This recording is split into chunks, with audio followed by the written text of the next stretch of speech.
Hello et bienvenue dans ce jour numéro 6 au Mexique. Ce matin avec ma petite maman, on était comme d'habitude réveillés toutes les deux, donc on a discuté sur les petites balançoires qui étaient juste devant notre maison.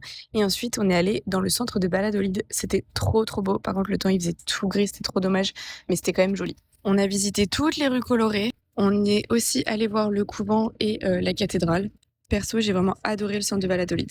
On avait le droit de faire voler le drone comme un peu presque partout au Mexique, sauf vraiment dans les sites vraiment très réservés comme Chichén Itzá, etc. On n'avait pas le droit. Mais sinon, les autres endroits, on a presque le droit tout le temps.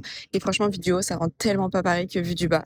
La veille, on était venu le soir, donc tout était coloré. Et franchement, c'est aussi à faire le soir parce que c'est vraiment beau et ça rajoute un peu de la couleur.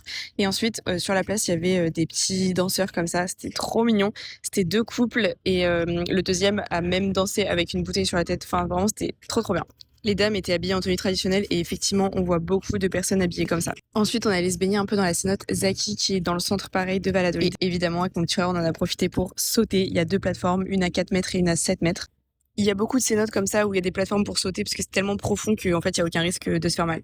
Ensuite, on est reparti, on a repris la route et il avait plu des tonnes. Donc, du coup, l'eau était inondée exactement comme à Bali. Et sur la route, regardez ce qu'on a trouvé, une migale géante. Bon, elle était morte, mais elle était vraiment horriblement grosse. Et ensuite, on a fait deux autres petits cénotes. Je ne saurais absolument pas vous prononcer comment elles s'appellent, donc je vous mettrai les noms là à l'écran. Mais elles étaient super sympas, même si du coup il pleuvait et il faisait tout noir. C'était vraiment joli quand même à l'intérieur.